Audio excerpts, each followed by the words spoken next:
to realize that being weird or seeing things differently or doing different things can be exceptional.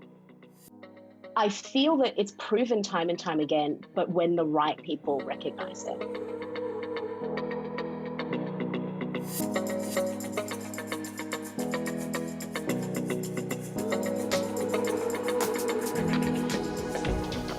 Hello, and welcome to The Art of Lost and Found, a podcast all about the process of creative recovery.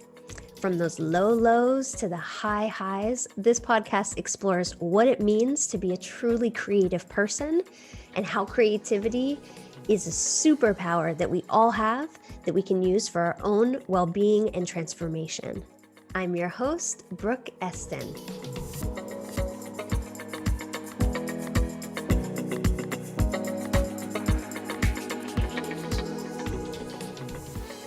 On today's podcast, I'm so excited to welcome my dear friend, Cassie Shafiro. Cassie is a Filipino-Australian living the dream in Amsterdam. We met many years ago when I was working with Impact Hub and came to the city often. Several years later, when I made the move to Amsterdam, Cassie quickly became one of my besties. Her smile and sense of humor and just pure dedication to having a good time endeared me to her forever. After having worked in advertising at Saatchi Saatchi, Australia, she went on to work at several advertising agencies in London, where she gained even more relevant experience working with big brand name clients like Emirates, Sky, L'Oréal, and Suzuki, before making her way to Amsterdam, where she completed her MBA. Her MBA clearly complemented her background in communications, marketing, and advertising. And plus, Cassie always had a pretty good business sense. After spending several years rising up the ranks at WeWork Amsterdam, she got out just before the big epic crash and burn of that company. And in true Cass fashion, she landed another level up at a company called Reactor, a European tech consultancy and agency where she still works today. Cassie's creative journey and reinvention was something that I was privileged enough to witness in real time, and I couldn't help but be inspired by her journey. I hope you enjoy our conversation as much as we enjoyed having it. And without further ado, here's Cass. Well, welcome, Cassie. Welcome to the Art of Lost and Found podcast. I'm so excited that you're here today. Thanks, Brooke. I'm really excited to be here. What an honor. Can you share a little bit about who you are, where you are, and what you're doing to give us a bit of context? Sure. So I'm Cassandra, Cassie, however you want to call me. I am an Australian living in Amsterdam, and I've been here now for almost 10 years, I think, maybe 9 years. That's how you and I got to know each other. And it has been a journey. I realize when I think about your question that I've lived my life very much, I've had doors open for me by virtue of just being in the right place at the right time. And if I wasn't in the right place in the right time, I'd sort of force myself to be where I wanted to be. I work in marketing for a tech company. And if you had told me this years and years and years ago, particularly at a low part in my life, I would have laughed at you in the face. I would have said, no, that's crazy. I like to think of myself as someone who is multi-passionate or multi-skilled. I come up with the question a lot, or I come against the question a lot where I think, am I doing the right thing? Or how is it that I've been able to figure out that I'm doing the right thing being in marketing? Sometimes I'm doing a lot more sales-based marketing or growth-based marketing. And other times I find myself doing more account management work for this company. But in the side of my work, which I'm really grateful has allowed me to experiment and figure out exactly what aspects of working for this company I really enjoy and want to develop. I've sort of dabbled in a lot of creative endeavors on the side. I think just because lately it's been important for me to find myself in a state of flow, in whatever that looks like, in whatever capacity. Reinvention actually has been a theme throughout my life. I've noticed from when I was really young to where I am now, whether I use that term or not. I often remember when I was a teenager and I was going through the hell of being a teenager and going through all those hormones, writing metamorphosis over and over in my journal and drawing butterflies and really struggling with being in the messy part of change. When you were a little girl growing up, at home with your family, how did your creativity originally start expressing itself? I was a really expressive child. I read voraciously when I was really young, to the point where my mother would hide my books. You would think that a mother would try to encourage a lot of reading, but I would skip out on chores that I needed to do. And I would always say, I'm reading. So because I read so much, I wrote. I just started writing. As soon as I could, I was writing a lot. Before that, I was painting and drawing. My favorite thing to do was to get these incredible books that I had with beautiful illustrations in them, and I would trace over the illustrations and then color them in fantastic colors. And I remember this so vividly. My mom, at some point, she really started to encourage all of these pursuits, and she enrolled me in a creative writing course when I was a bit older and a painting course and all of that.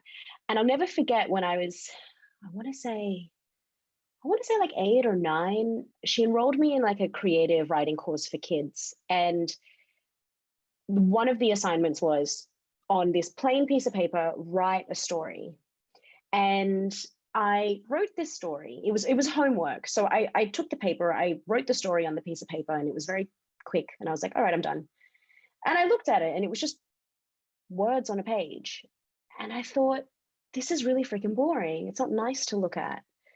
So I put that to the side. I got some more paper and I set it up like a booklet, like a little novel. And I drew illustrations. I had a cover. I had a blurb on the back.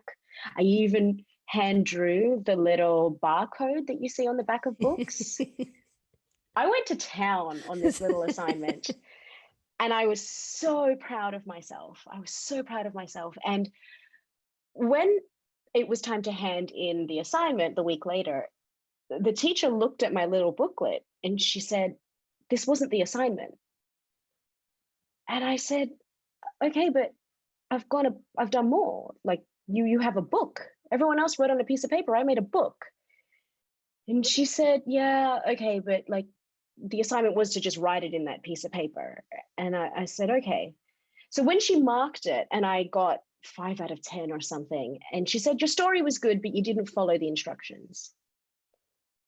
And that really, really stuck with me. That after that, I noticed I became very good at following instructions.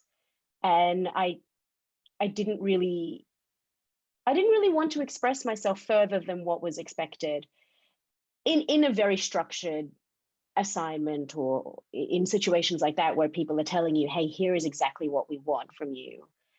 I stopped thinking, okay, well, could I go above and beyond? Does my creativity lead me down a path where I throw away the rule book and do something else? I just remember being so young and being really sad that I put all this effort in and it wasn't really appreciated. So why continue like that, So from that age, that kind of single digit childhood age, how did you then interpret the message of fitting in and the value and the need to fit in? And then within that, this is something else that I've found to be pretty consistent in people's stories around the creative suppression and then later their creative recovery, is it comes out anyway. So the creativity, creative writing, or drawing, I'm curious if during that period where you where you were more suppressing your creativity, did it come out anyway? And if so, what form did it take, and how did it move you forward in your story?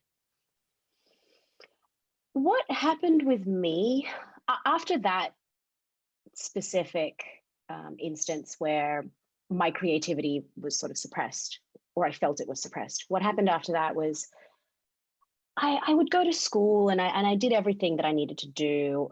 Where there were subjects that necessitated creativity, I went to town. I really did. And I noticed that in where that level of creativity is expected, it's rewarded. But everybody likes everything to be in little pigeonholes, right? So where I noticed that I was punished, or I learned that I was doing the wrong thing, was, if I was in an economics class and I wrote something that was a little bit offbeat, my teachers didn't like that. Or if it's why when I was in school, I ended up choosing social sciences classes, economics, legal studies, and I forget the other one, some other social studies class, because I really wanted to understand how the world worked. But at the same time, I also did extension to English, which is the highest level of English you could do. And oh gosh, I remember I had a teacher that wrote a letter to my mother to tell her that I wasn't academically capable of doing Wow. this level of extension English. And it's so funny, this is bringing all this back to me. My mom showed me the letter. She wasn't meant to, but she showed me the letter and she said, "Do you think you can do this?" And I said, "Mom, I can do it half asleep. This is what I'm meant to be doing." She said, "Okay." And then she tore it up. She didn't even respond. She's like, "You're an adult." Well, I was 17. "You're almost an adult. Go and do this class." So what I ended up doing, which was so weird, was I wrote a critical analysis of Harry Potter fan fiction. My teachers that were marking it did not get it at all. So I was not marked well internally. And so I felt really low. And I'd spent a lot of time taking in a lot of different research. I went to the library. It was before we could easily Google things. So I had to go to the library, which I'm now giving away my age, but never mind. I managed to pull together what I think to this day is still something I'm really, really proud of. And my teachers gave me a bad mark for it. And when it was sent away externally to be marked, I got 10 out of 10 across the board. I got the highest mark you could get. And that brought up my average I ended up getting, I think, like second or third of the whole group. And what that meant, because extension to English is marked so highly, it pulled my grades up across my other subjects. And it meant that I ended up getting in the top 8% of my class that year, which nobody expected. Nobody. I was always like middling high, but just sort of middling. And the teacher I worked really hard to fit in my whole life. Yeah. I've worked really freaking hard. And to realize that being weird or seeing things differently or doing different things can be exceptional. I feel that it's proven time and time again, but when the right people recognize it.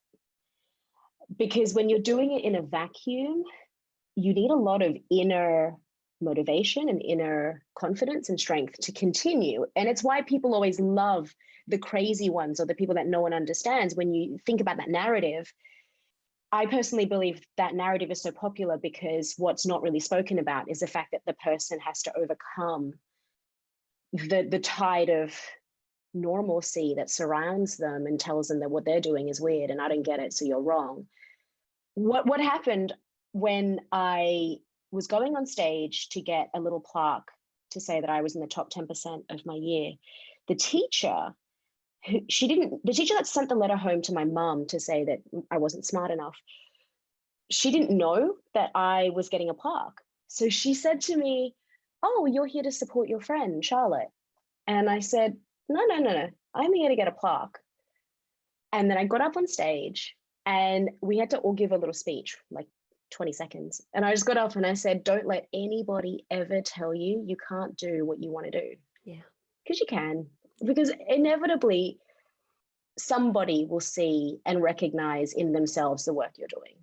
Inevitably. It's just the initial, the hump of getting your work out there to enough people that at some point someone will recognize it. That can often be all the confidence that you need if you didn't have any before. You know, when we sent out my work to an external teacher, I don't know who that teacher was, but they got it. They got it. And that was all the validation I needed in that time. After that, I was unstoppable. I was an absolute beast after that. Yeah. So I'm curious, as you have, internalized these various forms of external validation or external kind of pushing you down and making you feel inferior, how did that impact your internal identity? Like, did you identify with being creative? Did you identify with being this resilient go-getter, to be 18 and say on stage, like, don't ever let anybody tell you you can't do this? Like, where did that come from? Was that from receiving the plaque, or was that something that happened more internally over your journey? Ooh, that's a great question. At some point, there was a point where when the work that I produced, if I was happy with it, that was enough. And that went on for a long time in my life, really. The structures that were in place where I had to submit work for external approval, i.e. teachers, obviously at that point, I am giving up a part of myself, a part of my identity whenever I create anything. And I argue, like, pretty much anything you're creating to have somebody mark it or validate it is creative in some way, shape, or form. In school, I mean, I went to an all-girls Catholic school. And yeah, so needing to fit in was paramount. Yeah. And I think it was being in that school, I learned very quickly that it's not necessarily better, but it's easier if you're fitting in. And to do that, it meant that I couldn't be too wild or too different. Yeah. And of course, the moments where I tried to, either it was celebrated by certain groups or certain people or teachers, or, I was either punished by having a bad grade or people talking to me. And I was, I was reprimanded a few times for various altercations here and there. And I figured at some point, life is easier if you fit in. And I carried that notion for a very, very, very long time. Even to this day, still now. And it's something that, whenever I produce something that I know a lot of people are going to be reading, whether it's something for work or personal, a photo I put on Instagram, there is an element where I think this is now going to be judged. Am I okay with that feedback being bad? And, for many years, I'd say no. So everything was carefully curated and carefully written, checked a few times. But ultimately, it's an exhausting way to live. Constantly trying to figure out how people are going to react to you before you even give them the opportunity to react to you. Yeah. Is a really tiring way to live. Yeah. And at some point, I'll never forget this quote that I read somewhere, and it was like, if they're not paying your bills, pay them no mind, something like that. And I thought, okay, well, the work I'm doing, for my job, I get feedback regularly if it's good enough or whatever, and usually the feedback's fairly good, so fine. Other than that, the stuff I do for my personal pleasure, the only feedback that matters is my own. Yeah. Really, it's my own. So I learned, it took a long time, but I learned it's okay. It's okay to have cakes that flop and artwork that doesn't seem finished ever, or writing poetry that feels janky when you read it out loud. It's totally fine, because if you put that kind of pressure on yourself before you even attempt anything, you're never going to attempt anything. Yeah. It's too much weight to carry if you're trying to fly.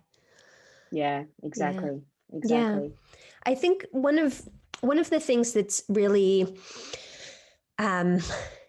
significant that seems to be lost in the creative space, although we completely recognize this in pretty much all other spaces, is the difference between doing something professionally and doing something just for you. I find it really interesting around the work space, like the professional space. Yeah, feedback is important, because your job is ultimately the success of your job is, did it resonate with my target audience or not? Right? Yeah. It's a clear distinction. And I'm curious, knowing what I know about your career trajectory, you moved into advertising where you were focused on writing, right? Like, were you doing copy and ad campaigns and stuff like that? Yeah. When I was finishing university, I did an advertising degree. It was advertising / business marketing. Business marketing part of my degree, I did it for my family. My family were like, look, you do something commercial, even if it's a part of your degree, because it will always serve you well. Even if it's just there, just seeing a business degree is fine. So I found the one degree that I could combine both and do 2 degrees in 4 years, because I'm nothing if not an overachiever. And when I was finishing that, I started a job, my first job out of uni, at an advertising agency. If you know the agency, it was one of the last sort of Mad Men era agencies in Sydney. And I didn't really do copy. I was an account manager, which is arguably, if you're going to classify creativity in a job where creativity is that classic sort of creating something. I mean, you could easily argue that account management wasn't a creative job, but actually it was really, really creative, because man, I had to be really creative in how I dealt with all the different personalities in that job. I had to be creative with how I multitasked and organized myself. It was a very, very steep learning curve. And I noticed at some point that the copy that was coming back from the copywriters wasn't strong enough, or it wasn't at some point I just became sort of go between the client and the copywriter, where the copywriter wasn't producing the work that I thought was what we should be sending back to the client. So I started doing something which is very illegal in Adland process, which is I was just rewriting copy. And a lot of the time, because we were under such tight deadlines, I wouldn't even show it to the copywriter. I mean, these were like press ads going out, regularly in the papers, or like little banner ads and stuff. Quite often the copywriter wouldn't really know anyway, once it was out in the public. So I started sort of just doing that. And really, I started doing it as a way to save time. And actually, I've never spoken about this publicly, so I hope it doesn't really find out. But I did it to save time, because I knew that the client wouldn't really like the work that we were getting. And I was just like, oh, stuff it, I'll just do it. And then I started to realize I really enjoyed doing it. I enjoyed mulling over copy. And I used to have arguments with one of the guys who was our long form copywriter. So he specialized in direct mail, or those really long, boring pamphlets that you get when you buy a product, and it's like the instructions on how to use the product, whatever. We had a specific guy for that, whom I was low-key obsessed with. And I would bring him coffee, and I'd sit with him after work, and we would talk about, whether it was really necessary to ever in public copy use an interrobang, which is your exclamation point and the question mark put together. That's the official term for that, those two symbols. You know, we would wax lyrical about really specific copy-based things. And at some point he said, maybe you should just be a copywriter. And I remember thinking, yeah, okay. And then I put that in my back pocket where it stayed, still staying sometimes. Copy has always been a part of every job I've done. And yet I would never really call myself a copywriter, but I've done so much writing.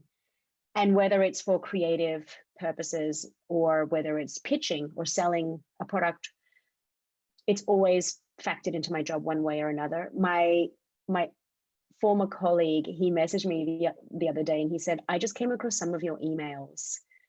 And I printed one out and stuck it up in the back room because it was a work of art. And I was like, damn straight. I do write a really exceptional email. I'm really proud of that. Yeah. You definitely are a writer. No doubt about that. So I'm curious also to hear a little bit about your journey of starting something with great intentions and discovering that it's actually not a fit for you, and your tolerance for discomfort is actually pretty high. I've witnessed like the space in between when you know, like, oh, this thing isn't really working, to the moment that you're like, okay, I'm going to make a decision. At least in what I've witnessed, that time period has actually decreased over time. So can you talk a little bit about your experience of continuing on a path where you know it's not right for you, and your feelings of being lost, to the point where you break and then build yourself back up, but in a different configuration? Yeah, I mean, there are a number of points in my life where things didn't go the way that I expected them to go. And in recent history, there were two huge shakeups. And these were the types of life occurrences where everything I knew to be right and true burnt to the ground. Absolutely burnt to the ground. I thought I was one person, and yet life had shown me that actually I'm not. And by that occurrence, it was a breakup, as most things usually are. And I didn't see the breakup coming, and I was devastated. It also meant that I didn't have anywhere to live, and I wasn't working at the time. And I know this from my therapist, that I'm the type of person that I put a lot of my identity in the work that I'm doing. And so to suddenly have no partner, no home, and no job, and all of that happened at a really short amount of time. Literally, I just finished my Dutch course on a Friday, was having drinks and was in a really good mood. And then by Saturday morning, it was all over. And I suddenly had to figure out, how am I going to navigate my life without this person who I viewed as my partner and my rock. And he really shielded me from a lot of the terror that I was experiencing at struggling to find a job. And I figured out at the time that I didn't know what to do, where to go. Should I, return to Australia? Should I? Yeah, I was just a bit of a mess, really. And it took me a couple of months where I think I just rented an apartment somewhere and just sort of held no expectations of myself. I just journaled. I went for long runs. I did a lot of meditation. It was a lot of inward activities, a lot of inward reflection. Yeah. I went through my journal it's so funny, the world that we live in now. I was thinking my journal posts, like a blog post, but my journal entries at the time, and it really was harking back to that time when I was a teenager going through a metamorphosis. Yeah. You know, it was, I knew that a massive mental shift was happening because I was essentially breaking down my identity. And the thing is that this was happening outside of my own control.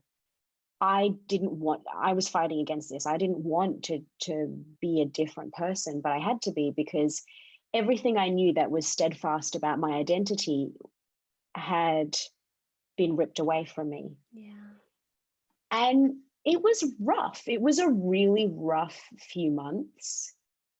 And I spent that time reflecting, but I also spent that time destroying myself. I wasn't eating. I went for long runs and walks just to sort of, I wanted to get out of my body in a weird way. Yeah. I was drinking a lot. I mean, a lot. And at some point, I kind of just thought, all right, this is enough. You've kind of destroyed yourself to a certain point, and it's time for you to start figuring out what you want and who you want to be. So I reconnected with a lot of my friends. I sort of pushed a few of them away just because I had to. And then I started reconnecting bit by bit. And through a friend, she recommended me for a job. And then I ended up getting that job. And then I ended up doing really, really, really well in that role. Yeah. And that was a really big part in me pulling myself together. And the interesting thing was that job was unlike anything I'd ever done. It was a completely different type of role. It was a service-based role. Usually I was doing like office sort of marketing work before, and this was a service-related job at WeWork, actually, in community. And I really thought that I would hate it, but I really thrived. I was like, what am I even doing? What am I even? And I just thought, it's time to sort of break everything down and build myself up and try something completely new. Yeah. Because the beauty of being broken is that you can rebuild yourself into anything. Yes. So yes. I started this job and nobody really knew who I was. I could be sort of anybody. Yeah. And I started sort of testing out different personality quirks that I always thought was reserved for other more extroverted type people. And I put that hat on myself instead and thought I could be that. Let's give that a go. And I got tons of confidence from just being really playful. Yeah. And it was the type of job where being creative every day is a necessity. You have to be, because you're dealing with so many different types of people. Yeah. And how you deal with them can make or break their day. So sometimes they come to you with crazy problems that you have to figure out. Other times, they just want someone to listen to them. And so through that role, I learned the art of empathy. And it's an art form. Yeah. People that are really empathetic, it comes to them quite naturally. And I never thought I had that. But to be pushed in a situation where you're dealing with potentially hundreds of people coming in a day and talking to them and trying to figure out what they need, how you can help them, doing it in 2 languages, just really like working to your strengths, regardless of what you think those strengths might be, was really interesting for me. Yeah. It was a really, really fun role. That's key. Like that's really key, that separation between being yourself, like your authentic self, versus being the self that you think you should be or that other people told you were. Generally, when you drop into, this is me, like I'm going to try it on, I'm going to sort of lean into that experience, it just feels better. And so it's not surprising for me at all that you were able to then really cultivate this creative sense of playfulness and joy and presence with people, because empathy requires presence too. Yeah. I'd love to kind of move into, as you were rebuilding yourself and getting that validation, getting that support, shifting the way that you see or the way that you saw yourself, what other tools or experiences or things that you did to help you stay in that place of alignment? Yeah, I I really threw myself into meditation at that time. I had time to do it, and my thoughts were so scattered, and I didn't really know what I was doing or how to do it, but I just thought I'll just try. And I found it really, really profoundly useful. If nothing else, then I would come out of a meditation and feel, if nothing else, momentarily lighter. And I also had epiphanies during those meditations, because when you are asked to go into your body and not into your mind, I think that actually gives your mind an opportunity to explore the feelings that you have been so good at subverting yourself. Because I mean, that's what I was doing. I still do it even sometimes, a lot of the time now.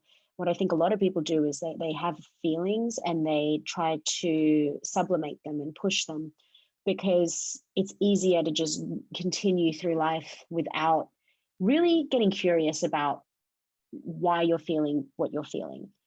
And what I realized during that time was I was feeling entirely too much.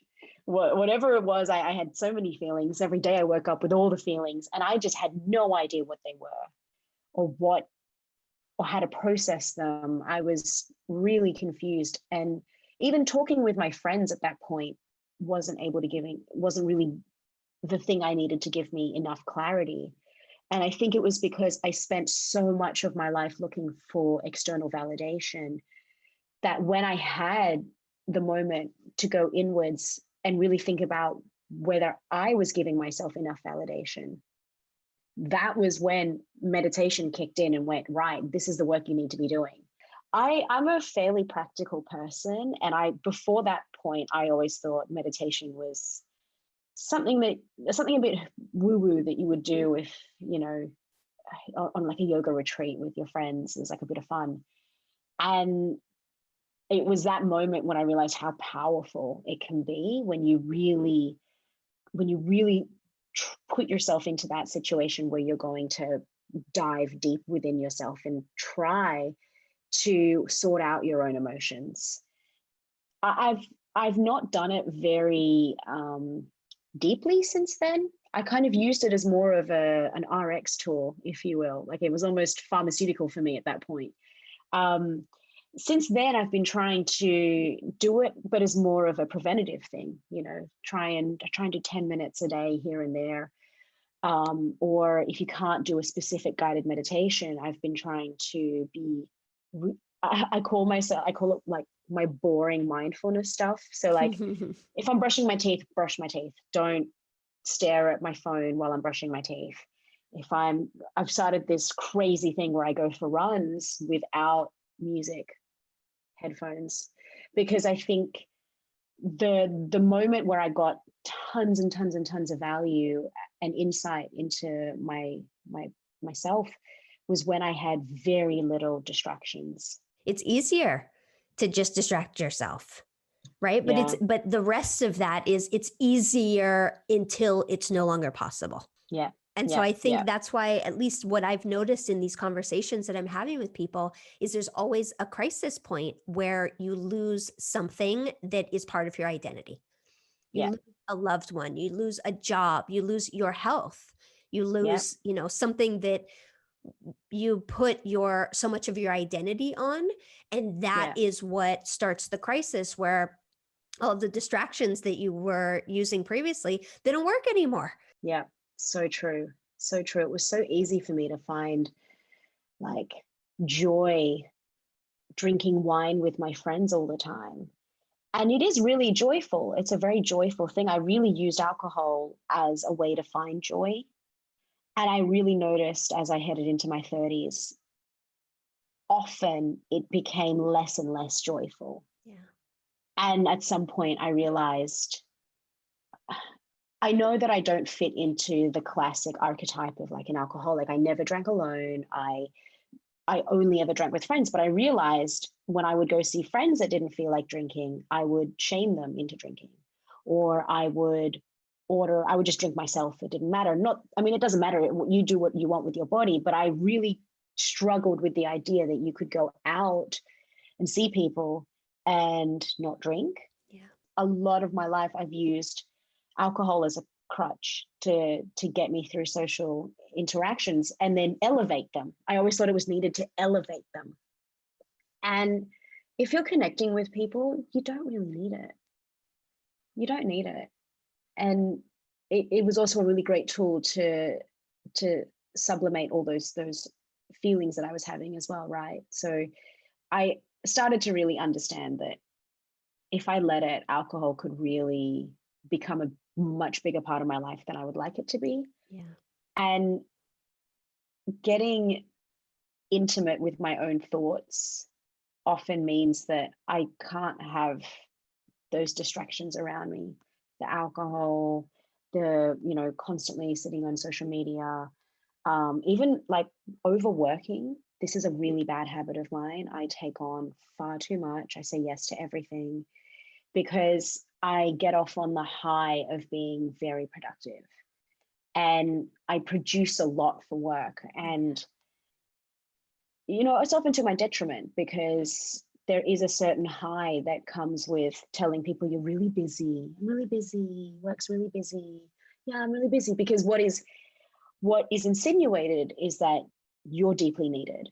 You are super productive and useful to You're important. an organization. Mm-hmm. Yeah, you're important. I want to feel important.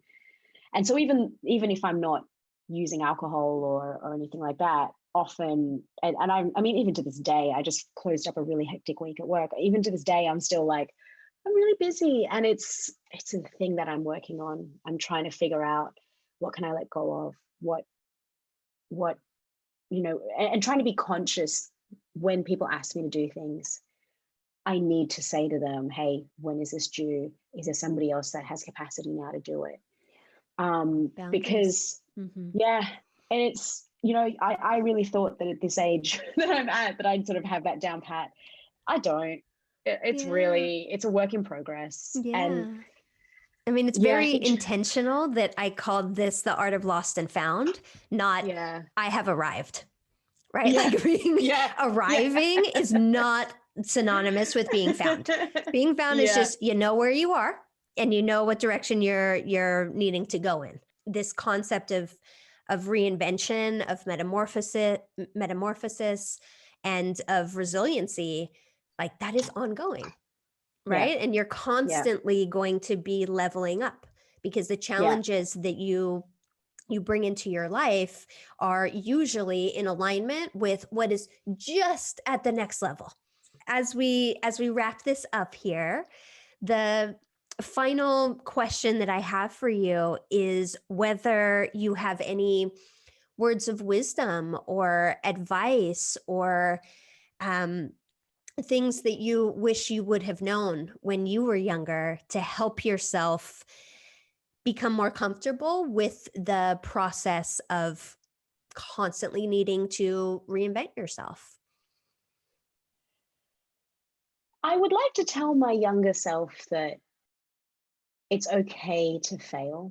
It's okay to experiment, and that nobody is more critical of yourself than yourself. Nobody.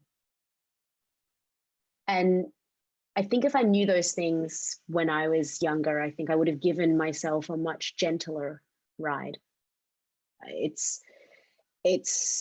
The beauty of being older is that the experience you've gathered is what informs how you treat yourself and how you decide to proceed in life.